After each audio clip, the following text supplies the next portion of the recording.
Chapitre 9. Reconstitution de l'incident de la balle. J'espère que vous voilà satisfait, dis-je à Poirot lorsque la grille de Little Green se referma derrière nous. Oui, mon ami, je suis satisfait. Dieu soit loué.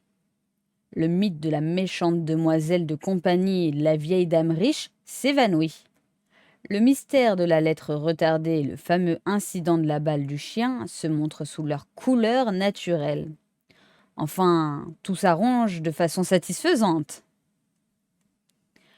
Poirot fit entendre une petite toux sèche et dit « Je n'emploierai pas ce terme, Hastings. »« Vous venez de l'employer, il y a un instant. »« Pardon, mon ami. Je n'ai pas dit que tout s'arrangeait de façon satisfaisante. Je vous ai simplement dit que ma curiosité personnelle était satisfaite. Je sais la vérité sur l'incident et la balle du chien. Elle est très simple. Pas aussi simple que vous l'imaginez. Il hocha la tête et ajouta. Voyez-vous, je connais un détail que vous ignorez encore. Lequel ? Demandai-je, sceptique. Je sais qu'il y a une pointe enfoncée dans la plinthe en haut de l'escalier. Je le regardais. Il parlait très sérieusement. Et alors ? Fis-je au bout d'un moment. Pourquoi n'y aurait-il pas une pointe à cet endroit ? Pour moi, la question se pose différemment. Pourquoi y a-t-il une pointe dans la plinthe en haut de l'escalier ? Répondez-moi, Hastings. Que voulez-vous que j'en sache ? Cette pointe est là pour des raisons d'ordre ménager, sans doute. Et quelle importance cela a-t-il ? Une grande importance, mon ami. Je ne vois pas du tout pour quelle raison d'ordre ménager on aurait enfoncé une pointe au haut de la plinthe à cet endroit-là. En outre, la pointe a été peinte de la couleur du bois afin qu'on ne la remarque pas. Qu'allez-vous chercher là, Poirot ? Pouvez-vous savoir pourquoi cette pointe a été placée là ? Je l'imagine facilement. Si l'on veut tendre un fil solide à travers l'escalier à 20 ou 30 cm du sol, on peut fixer l'une des extrémités à une balustre. Mais du côté du mur, il faut quelque chose comme une pointe pour y attacher l'autre bout. « Poirot !» m'écriai-je. « Où diable voulez-vous en venir ?» Mon cher ami, je suis en train de reconstituer l'incident de la balle du chien. Voulez-vous m'écouter jusqu'au bout ? Allez-y. Voici. Quelqu'un a remarqué l'habitude qu'a Bob de laisser sa balle au haut de l'escalier. Une habitude dangereuse, susceptible de provoquer un incident. Poirot fit une pause, puis, sur un ton différent, il me demanda. Si vous voulez tuer quelqu'un, Hastings, comment vous y prendriez-vous ? Ma foi, je n'en sais rien. Je me forgerai un alibi ? Un procédé bien dangereux et compliqué, je vous l'assure. D'ailleurs, vous n'avez pas le type du meurtrier calculateur et prudent. Ne voyez-vous pas que le moyen le plus facile de se débarrasser de quelqu'un de gênant est de simuler un accident ? Des accidents se produisent tous les jours. Quelquefois, Hastings, on peut les provoquer. Poirot fit une pause. « Je crois, reprit-il, que la balle du chien, laissée si opportunément au haut de l'escalier, a donné une idée à notre meurtrier. Miss Arundel descendait la nuit pour errer à travers la maison. Sa vue n'était pas très bonne, elle pouvait buter sur cette balle et tomber dans l'escalier. Mais un meurtrier prudent n'abandonne pas les choses au hasard. Un fil tendu au haut de l'escalier est plus sûr d'envoyer la vieille dame en bas la tête la première. Lorsque la maisonnée accourt, la cause de l'accident saute aux yeux de tous. c'est la balle de Bob. » Quelle horreur! Oui, dit Poirot, d'une voix grave. C'est horrible. Mais le coup n'a pas réussi. Miss Arundel n'a eu que des contusions alors qu'elle aurait pu se tuer. Notre meurtrier inconnu a dû ressentir une cruelle déception. Mais Miss Arundel était une vieille femme très intelligente.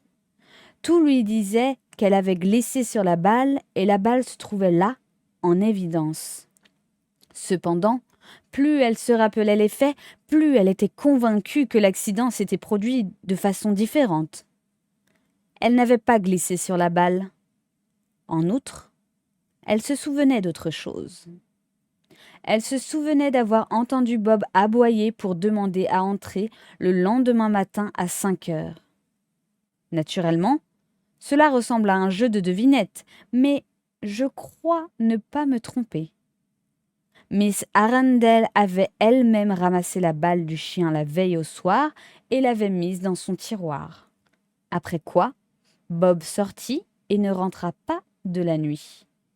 En ce cas, ce n'est pas Bob qui a mis la balle sur la première marche de l'escalier. C'est de la haute fantaisie, Poirot. Pas tout à fait, mon ami. Souvenez-vous des paroles prononcées par Miss Arundel dans son délire. Quelque chose au sujet de la balle de Bob et d'un dessin vaste. Voyez-vous à présent, Hastings? Pas davantage. C'est curieux.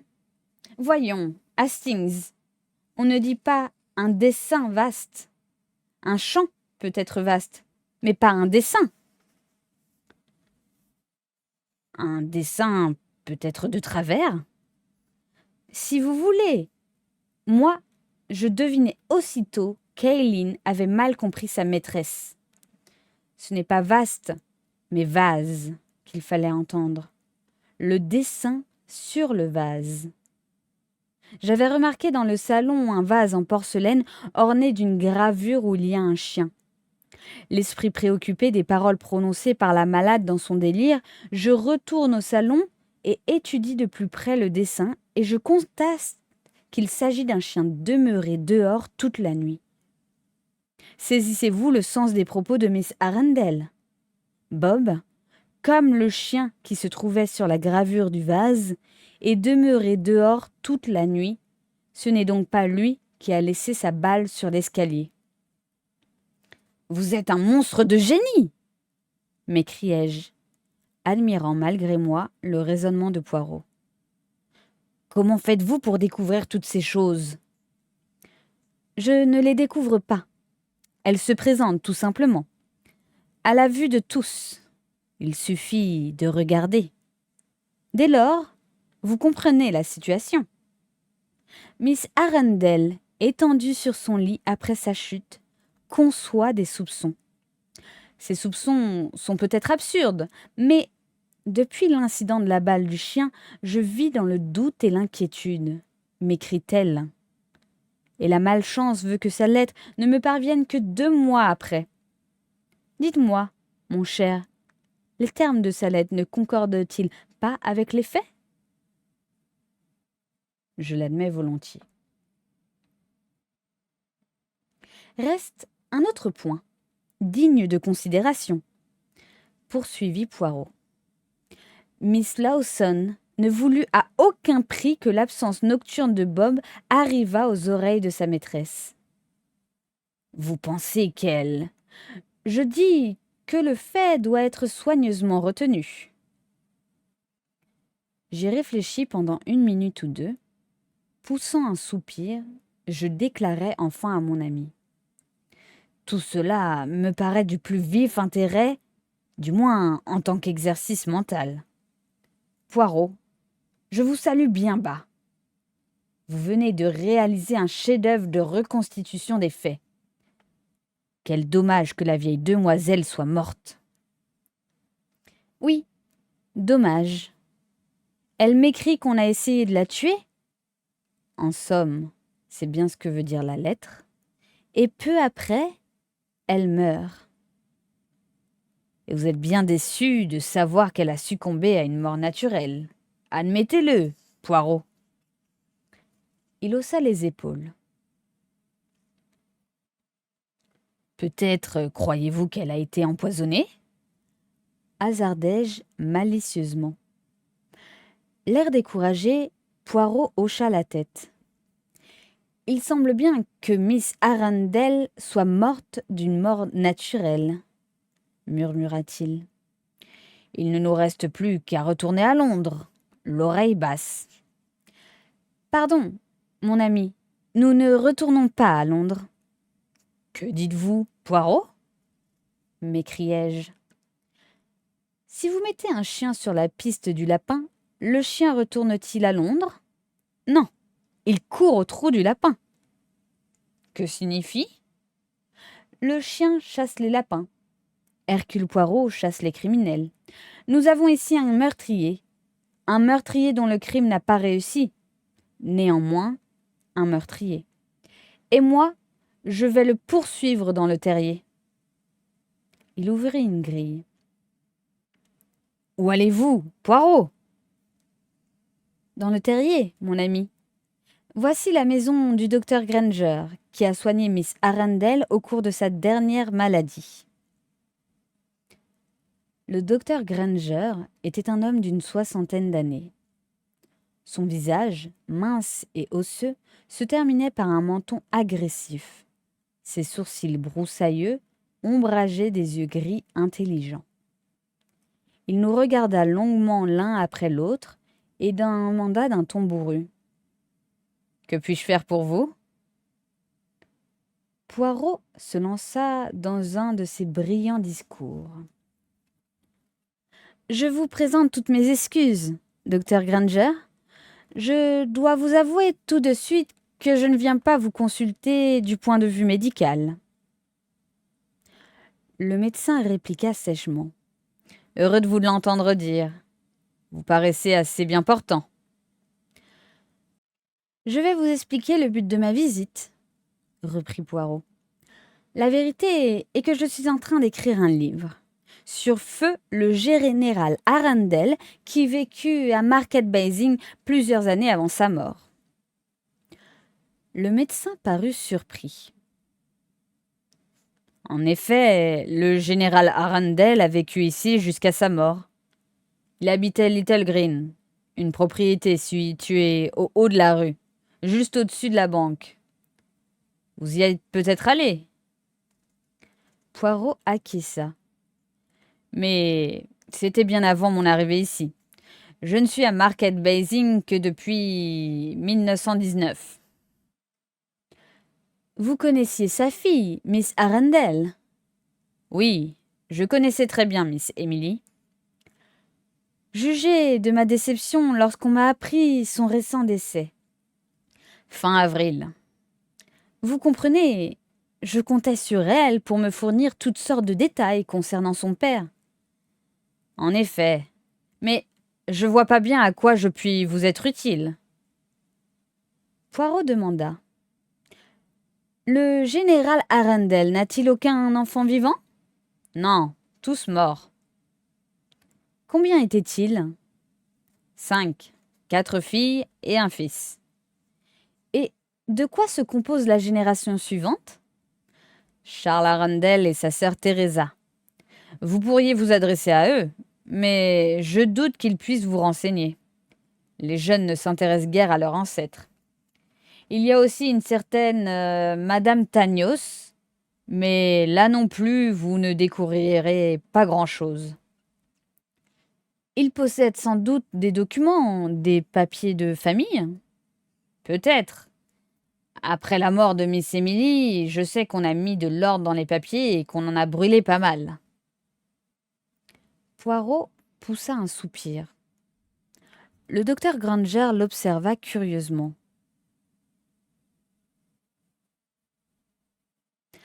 En quoi la vie du vieil Arundel peut-elle intéresser le public? Je n'ai jamais entendu dire que cet homme ait fait quelque chose d'extraordinaire. Mon cher monsieur, fit Poirot, l'éclair du fanatisme illuminant son regard, L'histoire ignore tout de ces plus grands hommes. On a découvert récemment des documents qui jettent une lueur toute nouvelle sur la révolte de l'Inde. D'après ces documents, qui font partie de l'histoire secrète, John Arundel a joué dans l'affaire un rôle glorieux. Cette question de l'Inde offre un intérêt palpitant.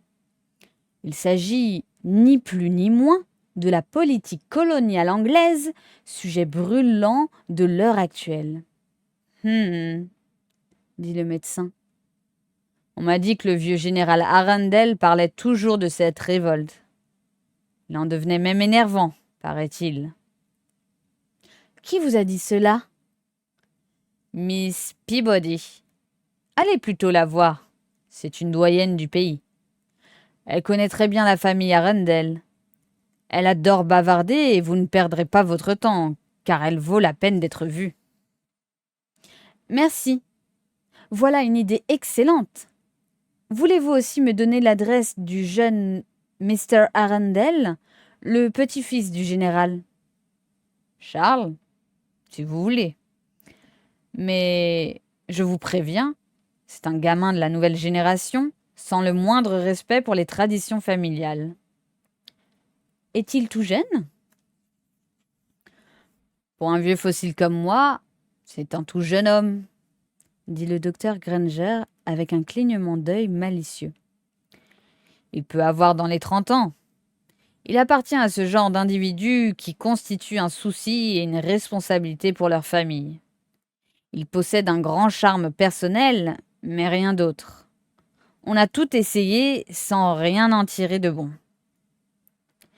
Sa tante devait raffoler de lui, suggéra Poirot. D'ordinaire, c'est ce qui arrive. Je ne crois pas. Emily Arundel n'était pas sotte. En tout cas, je puis vous certifier qu'il n'a pas réussi à lui soutirer de l'argent.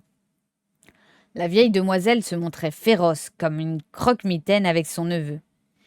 Mais c'était un noble caractère. Elle m'inspirait un profond respect et une grande affection. Mourut-elle subitement? Sa mort a été plutôt inattendue. Certes, sa santé laissait à désirer depuis plusieurs années, mais enfin, elle s'était toujours assez vite remise. On m'a raconté, excusez-moi de répéter ces bavardages, on m'a raconté qu'elle avait eu des discussions avec les membres de la famille. Est-ce bien vrai? Entendons-nous. Autant que je sache, ils ne se sont pas querellés ouvertement, prononça le médecin d'une voix lente. Je vous demande pardon. J'ai peut-être été indiscret. Non, pas du tout. Tout le monde est au courant de ces petites histoires. Elle a laissé sa fortune à une personne n'appartenant pas à sa famille, paraît-il? Oui, à une malheureuse poule mouillée de demoiselle de compagnie. C'est à n'y rien comprendre. Cela ne ressemble guère à Miss Emily. L'air pensif, Poirot murmura. Ma foi, je m'explique assez bien la chose. Une demoiselle de compagnie, douée d'une certaine personnalité, peut s'imposer à une vieille femme débile, entièrement dépendante de la personne qui la soigne. Elle peut abuser de son influence. Le mot influence sembla agir sur le médecin comme un chiffon rouge sur un taureau. Il sursauta en s'écriant « De l'influence? De l'influence? Rien de cette sorte !» Miss Arundel n'avait aucun égard pour Minnie Lawson. Les dames de la génération d'Emily se montraient dures envers leurs inférieures. À mon avis, ces femmes qui se plaisent comme demoiselles de compagnie sont d'ordinaire de pauvres sottes. Si elles possédaient un grain d'intelligence, elles gagneraient leur vie d'une autre façon. Emily Arundel supportait mal ces filles stupides et en changeait tous les ans. De l'influence. Ah non! Minnie Lawson n'exerçait aucune influence sur Miss Arundel. Poirot quitta précipitamment ce terrain dangereux. Cette Miss Lawson peut avoir en sa possession certaines lettres ou documents de la famille Arundel, suggéra-t-il. Possible, Répondit le docteur Granger. les vieilles demoiselles conservent d'ordinaire tout un tas de paperasses. Sans doute, Miss Lawson n'a pas eu le temps d'en passer la moitié en revue. Poirot se leva. Je vous remercie infiniment, docteur Granger. J'ai vraiment abusé de votre obligeance. Ne me remerciez pas. Je regrette de n'avoir pu vous fournir aucun renseignement utile. Vous aurez plus de chance auprès de Miss Peabody. Elle habite à Morton Manor, à 1500 mètres de la ville. Poirot aspira le parfum d'un superbe bouquet de roses ornant la table du médecin. « Délicieux !» déclara-t-il. « Sans doute, » fit le médecin. « mais je ne sens rien. J'ai perdu le sens de l'odorat voilà 4 ans à la suite d'une grippe. Triste aveu pour un médecin, n'est-ce pas ?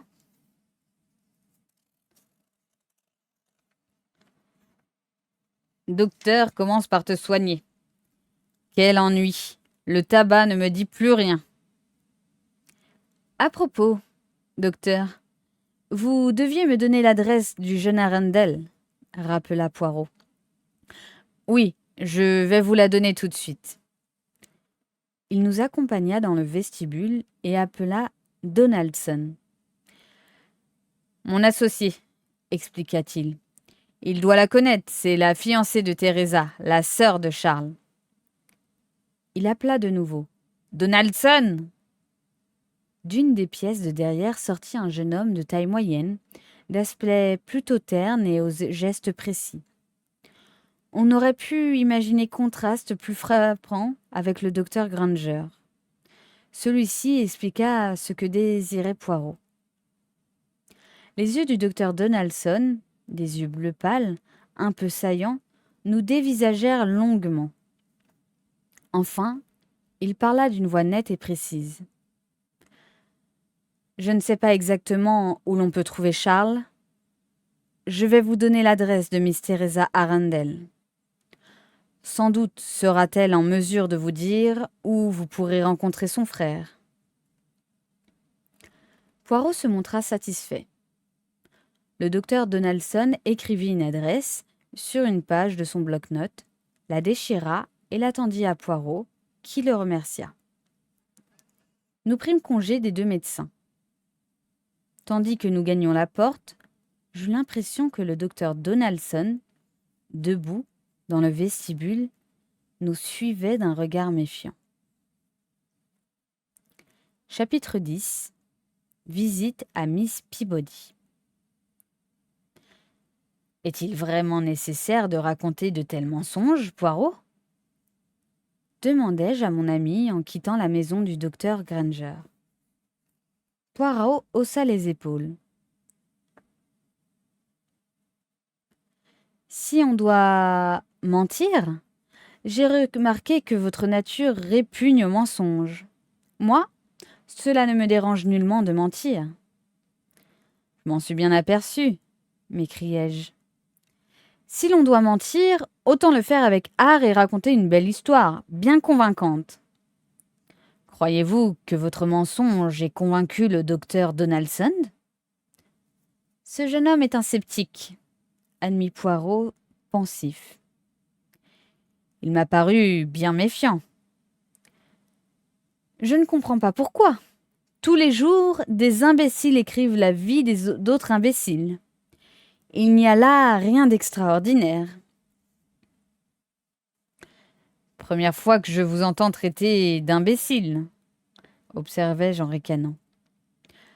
Je puis aussi bien adopter ce rôle, déclara Poirot froidement. Ainsi, vous ne trouvez pas ma petite invention à votre goût ? Je regrette. Moi, j'en suis plutôt satisfait. Je changeai de sujet. Qu'allons-nous faire à présent ? C'est simple. Nous montons dans la voiture et nous allons rendre visite à Miss Peabody à Morton Manor. Morton Manor était une grande bâtisse très laide de l'époque victorienne. Un vieux maître d'hôtel, tout décrépit, nous reçut d'un air méfiant. Il nous fit entrer au salon et, au bout d'un moment, revint nous demander si nous avions un rendez-vous. « Veuillez prévenir Miss Peabody que nous venons de la part du docteur Granger, » lui dit Poirot. Après quelques minutes, la porte s'ouvrit et une petite femme toute ronde avança dans la pièce en se dandinant. Ses cheveux blancs, clairsemés, étaient séparés sur le milieu de la tête. Elle portait une robe de velours noir, usée par endroits, et un col de vraie dentelle magnifique, fermé au cou par une large camée. Elle s'approcha pour nous regarder de ses yeux myopes. Ses premières paroles ne laissèrent pas de nous surprendre. « Avez-vous quelque chose à vendre ?»« Rien, madame, » répondit Poirot. « Vrai ?»« Absolument, madame. »« Pas d'aspirateur ?»« Non. »« Des bas ?»« Non. »« Des tapis ?»« Non. »« En ce cas, » dit la vieille demoiselle s'installant dans un fauteuil, « veuillez vous asseoir, messieurs. » Ce que nous fîmes docilement. « Excusez ces questions, messieurs, » dit Miss Peabody, légèrement confuse. « Vous ne sauriez croire le nombre de personnes qui s'introduisent chez moi pour me faire l'article. Les domestiques ne peuvent deviner. Tous se présentent bien. Ils sont habillés avec élégance et donnent des noms honorables. Commandant Ridgway, Mr. Scott Ederton, Capitaine Darcy Fitzgerald, tous distingués et aimables. Allez-vous y reconnaître après cela? Avant que vous sachiez à qui vous avez affaire, ils ont déballé sous vos yeux un appareil à battre la crème. » Poirot déclara avec franchise. « Je vous assure, madame, que nous n'avons rien à vendre. »« Je vous crois sur parole, » dit Miss Peabody. Poirot se lança ensuite dans son histoire. Miss Peabody l'écouta sans faire de commentaire, clignant ses petits yeux par moments. Enfin, elle dit : « Ainsi, vous allez écrire un livre ? » ?»« Oui. »« En anglais ? » ?»« Certainement, en anglais. »« Mais vous êtes un étranger, n'est-ce pas ? Voyons, avouez. » »« C'est vrai. » La vieille demoiselle me scruta du regard. « Vous êtes sans doute son secrétaire ? » Oui, balbutiai-je. « Savez-vous écrire un bon anglais ? » Je l'espère. De quelle école sortez-vous ? D'Eton. Alors, c'est impossible. Je dus laisser passer cette insulte contre une vieille et vénérable institution sans discuter, car déjà, Miss Peabody s'adressait à Poirot. « Vous allez écrire la vie du général Arundel, hein ? » ?»« Oui, vous l'avez bien connu, il me semble. »« Oui, j'ai bien connu John Arundel. Il buvait sec. » Après une pause, Miss Peabody, d'un air rêveur. « La révolte des cipayes, la mutinerie. Pour moi, vous perdez votre temps. Enfin, cela vous regarde. » « Vous savez, madame, il y a une mode dans ce genre d'affaires. Pour le moment, l'Inde est tout à fait au goût du jour. » « Vous avez sans doute raison. Les modes reviennent. Voyez les manches de robes. » Poirot et moi, nous l'écoutâmes, pleins de respect. Les manches à gigot étaient bien laides. Moi, je préfère la manche pagode. Cela me va beaucoup mieux. Ses yeux brillants se posèrent sur Poirot. « Voyons, monsieur, que désirez-vous savoir ? » Poirot étendit les mains. Tout? L'histoire de la famille Arundel et ce qu'on raconte sur le colonel, sa vie dans son foyer. Pour ce qui est de son séjour en Inde, je ne puis rien vous apprendre, dit Miss Peabody. En vérité, il nous assommait avec ses anecdotes. Je ne l'écoutais pas. C'était un homme stupide, bien que général. J'ai toujours entendu dire que pour avancer dans l'armée, l'intelligence ne servait pas à grand-chose. Faites attention à la femme de votre colonel et écoutez respectueusement vos officiers supérieurs et vous gagnerez des galons. Voilà ce que disait mon père. Accueillant cette maxime avec tout le respect désirable, Poirot attendit un instant avant de demander. « Vous connaissiez intimement la famille Arundel, n'est-ce pas ?»« Je les connaissais tous, » répondit Miss Peabody. « Mathilda, l'aînée, avait la figure couverte de taches de rousseur. Elle faisait apprendre le catéchisme aux enfants. Puis venait Émilie, une excellente amazone. Seule, elle venait à bout de son père quand il était dans ses mauvais moments. De cette maison sortaient des monceaux de bouteilles que ses filles enterraient la nuit. Ensuite venait... Attendez... Arabella ou Thomas. Thomas, il me semble. Ce pauvre Thomas me faisait de la peine. Un homme entre 4 femmes, de quoi le rendre fou. À la fin, il me faisait l'effet d'une vieille fille. Jamais je n'aurais cru qu'il se serait marié. Nous avons été bien surprises lorsqu'il a pris femme. » Elle manifestait sa satisfaction par de petits gloussements. De toute évidence, la vieille demoiselle se divertissait fort. Revivant le passé, elle oubliait presque notre présence. Ensuite venait Arabella, une bonne fille, la tête comme une brioche. Elle se maria, bien qu'elle fût la plus laide des 4. Elle épousa un professeur de Cambridge âgé d'au moins 60 ans. Il vint ici donner une série de conférences sur les merveilles de la chimie moderne, si je me souviens bien. Il avait de la barbe. On n'entendait pas ce qu'il disait. Arabella restait après les autres pour demander des explications. Elle approchait de la 40. À présent, ils sont morts tous les 2. Ce fut un heureux mariage. Ce qu'il y a de bon quand on épouse une femme laide, c'est qu'on connaît d'abord le pire et qu'on ne risque pas d'avoir une femme volage. Venait ensuite Agnès, la dernière, jolie, gaie, presque libre d'allure. Nous pensions que si l'une d'elles se mariait, ce serait Agnès, mais elle resta célibataire. Elle mourut peu après la guerre. Vous disiez que le mariage de Thomas fut une surprise pour tous, murmura Poirot. De nouveau, Miss Peabody fit entendre son savoureux rire de gorge. Une surprise, je pense bien, un vrai scandale. On ne s'attendait pas à cela de lui, si timide, si réservé et si dévoué à ses sœurs. Elle fit une pause.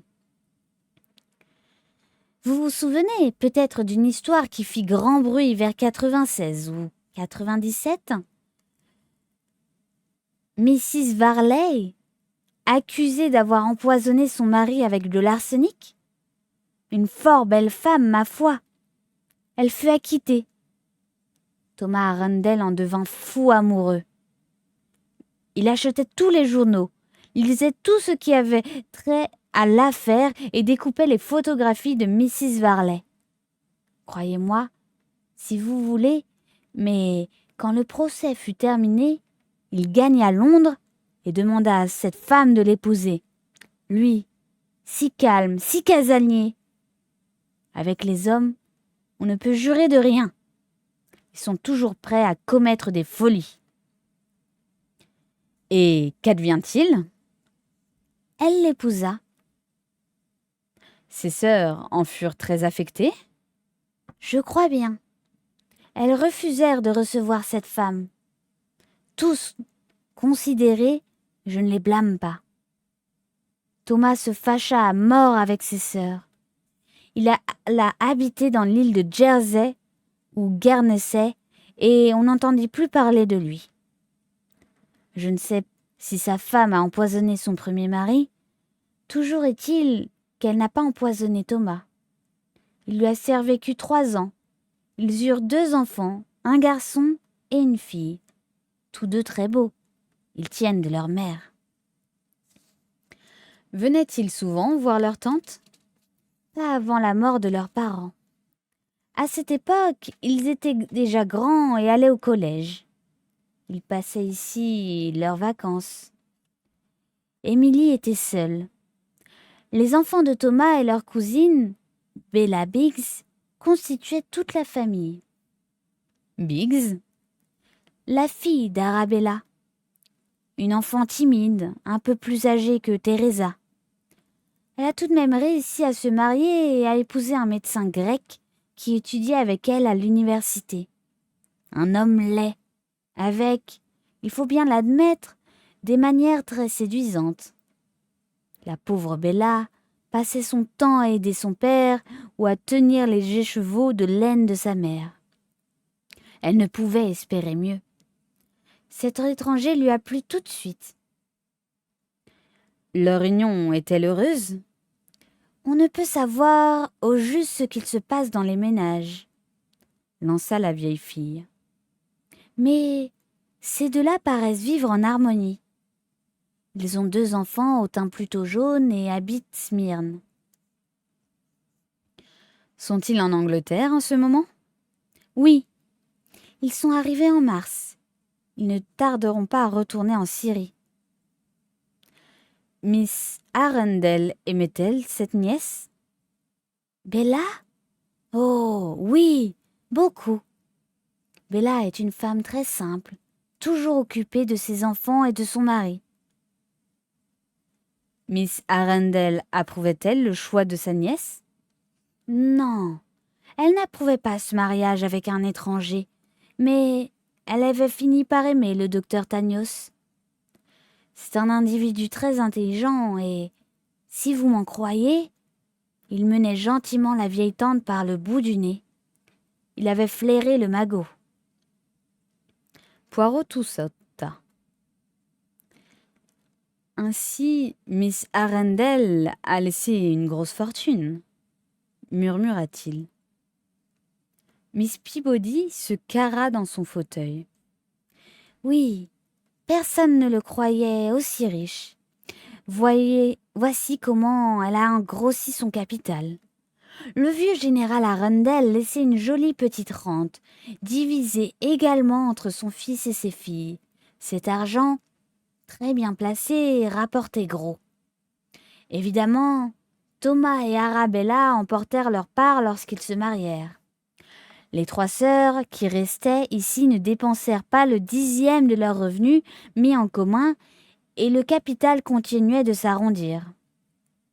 En mourant, Mathilda laissa son bien à Émilie et à Agnès.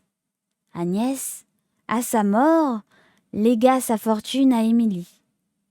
Et Émilie continua de vivre sans grandes dépenses. Résultat, elle mourut immensément riche et la demoiselle Lawson a hérité de tout. Miss Peabody déclara cette dernière phrase sur un ton de triomphe.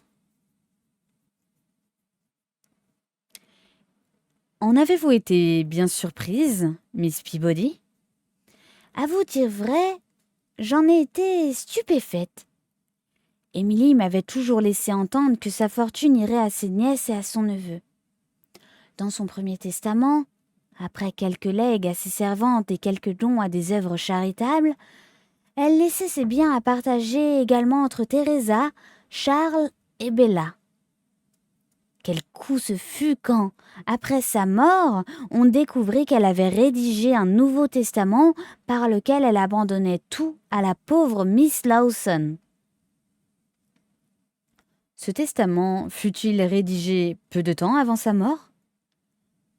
Miss Peabody lança un coup d'œil perçant à Poirot. Vous songez à un abus d'influence? Non, inutile de chercher de ce côté. Du reste, la pauvre Lawson ne possède ni l'intelligence ni la volonté nécessaire pour une telle entreprise. À la lecture du testament, elle fut aussi étonnée que les autres. Du moins, elle le dit. Poirot sourit en entendant ces derniers mots.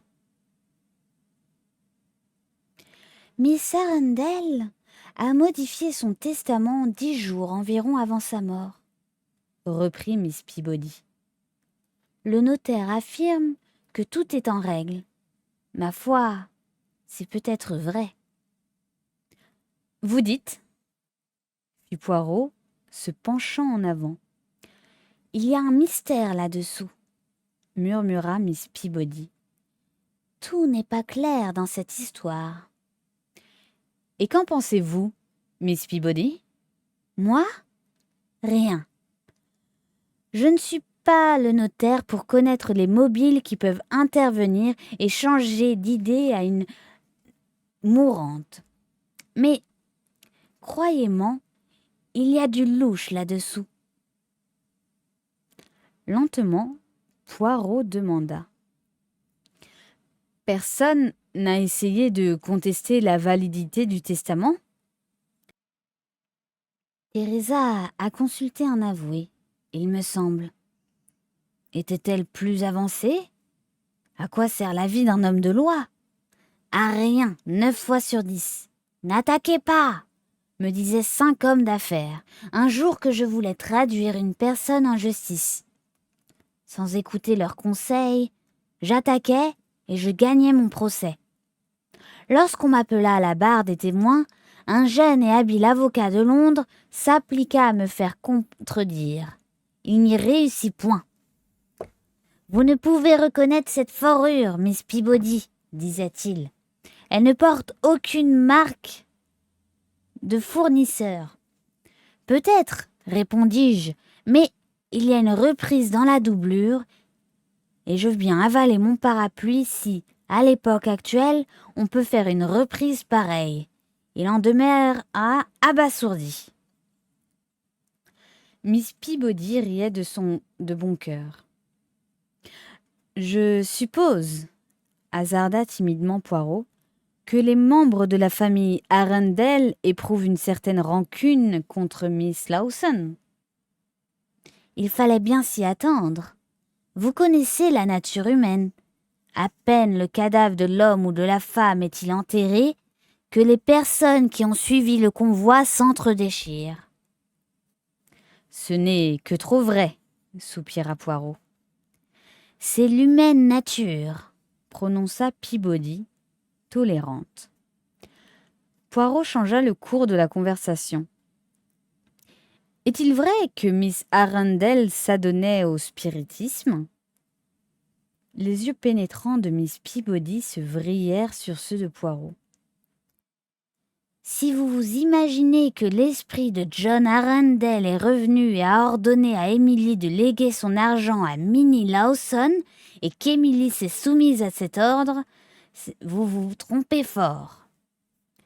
Emily n'était pas une folle de ce genre. Pour elle, le spiritisme était une distraction, un degré au-dessus du jeu de patience ou de bataille. Avez-vous vu les tripes? Non. Si vous les avez vues, vous me comprendrez tout de suite. Ces vieilles folles passent leur temps à vous rapporter des messages de tel ou tel membre de votre famille et toujours des messages stupides. Elles y croient fermement et Miss Lawson y croyait aussi. C'est une façon comme une autre de passer des soirées. Vous connaissez sans doute le jeune Charles Arundel. Quel genre d'homme est-ce? Impropre à rien. Charmant garçon, toujours chargé de dettes et sans argent. Il voyage beaucoup, mais il revient toujours comme un mauvais sou. Il sait s'y prendre avec les femmes. Elle ricana. J'en ai vu trop de son espèce pour me laisser embobiner par lui. C'est curieux que cette vieille ganache de Thomas ait eu un tel fils. Oh, ne vous y trompez pas. J'aime bien ce garçon, mais il appartient à ces jeunes individus sans moralité qui tueraient leur grand-mère pour 1 ou 2 shillings. Et sa sœur? Miss Peabody hocha la tête. Teresa, fit-elle d'une voix lente. Je ne sais que penser de cette étrange créature. Elle est fiancée à ce médecin ridicule, l'associé du docteur Granger. Vous l'avez peut-être vu. Le docteur Donaldson? Oui, on le dit habile médecin. Je me demande ce que Teresa trouve de bien en ce jeune homme. Enfin, elle est assez grande pour se diriger toute seule. Le docteur Donaldson a-t-il soigné Miss Arundel? Seulement lorsque le docteur Granger prenait des vacances. Mais pas pendant sa dernière maladie. Je ne sais pas. Souriant, Poirot remarqua. Il me semble, Miss Peabody, que vous n'estimez guère ce jeune médecin. Je n'ai rien dit de semblable.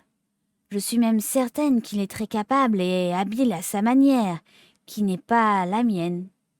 Par exemple, autrefois, quand un enfant avait mangé trop de pommes vertes, il souffrait d'un excès de bile. Le médecin appelait cela un excès de bile et vous envoyait quelques pilules de la pharmacie.